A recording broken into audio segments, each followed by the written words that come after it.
Hello, this is Malorian, and what this is kind of an extra video that I had a request to talk about, and he said, you know what, Malorian, I see that on the side you're getting into Warmachine as well, and he was trying to get into Warmachine, but it wasn't clicking.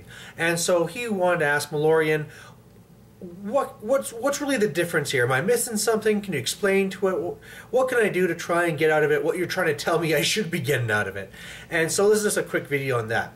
Now, I would say the first challenge that people who are playing 40k or fantasy have when they're trying to get into Warmachine and hordes is probably just the whole look of the army, right?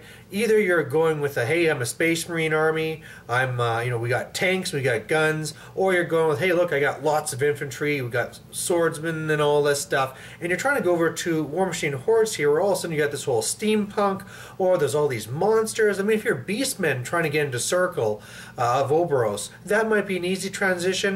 But for a lot of the other stuff, you have to kind of really switch the type of feel and look of the army. So that could be one thing that's really holding you back.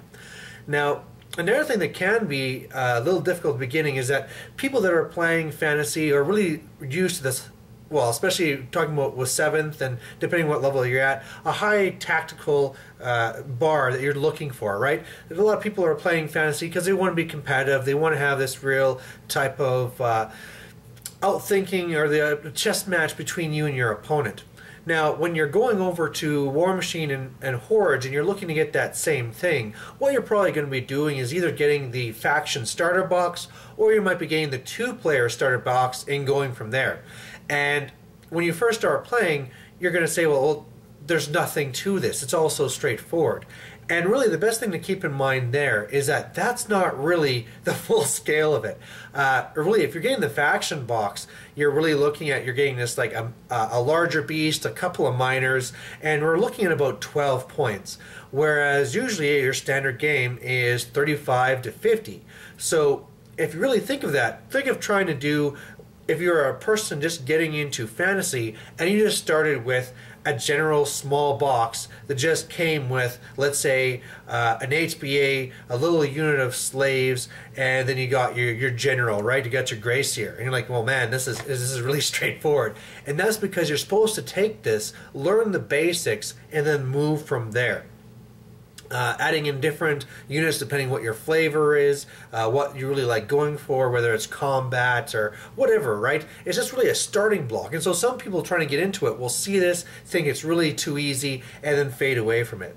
The other thing is you have to realize is that the casters that they usually start you with off with are very simple. I know from my perspective when I got into it, the one that goes for Everblight is this person named Lilith. She's extremely simple. It's a caster with a bow. I run around and I shoot stuff, and I have only 3 spells to pick from. Compare this to some of the other casters where they have a huge toolbox of options, right? Like basically think of your special rules you have for some units. With Lilith, it's really small. For other ones, they can be fairly large. Plus, they'll have a spell list of, say, 6 spells or 7 spells instead of just the base 3. And the other thing, too, is for these spells, instead of something where it's like, whenever I'm going after this unit, I get an extra dice for damage, all of a sudden you'll be getting to these kind of more interesting spells, like whenever you move towards me the first time, I get to move away 3 inches. Or a type of thing where after I make an attack, I can back away. And all of a sudden you get these sort of board control spells, which really kind of helps with the whole tactical aspect. The last thing is probably when you're first getting into it, you're probably just doing caster kill, right? First one to kill the other guy wins.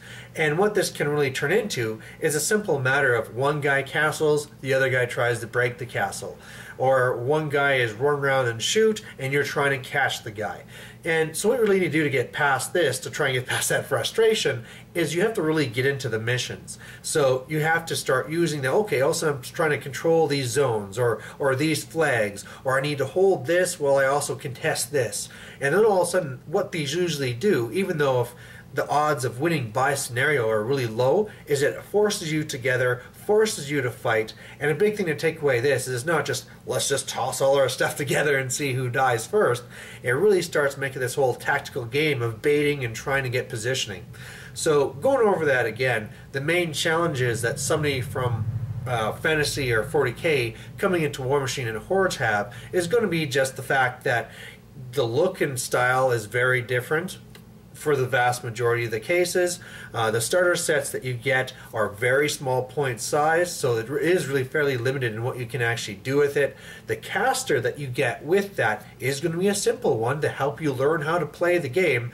And then the last part is just the whole fact that the missions that you're starting with are the base simplest thing you can do, and once you start doing the scenarios, it really brings in that depth of tactical play. So there you go. I know some of you just don't like Warmachine, you're not going to touch it, but for some of you that are thinking of it, or you're having trouble with it, or you're having trouble convincing a friend, this could be the type of advice that you need. So anyway, thanks for watching. Bye.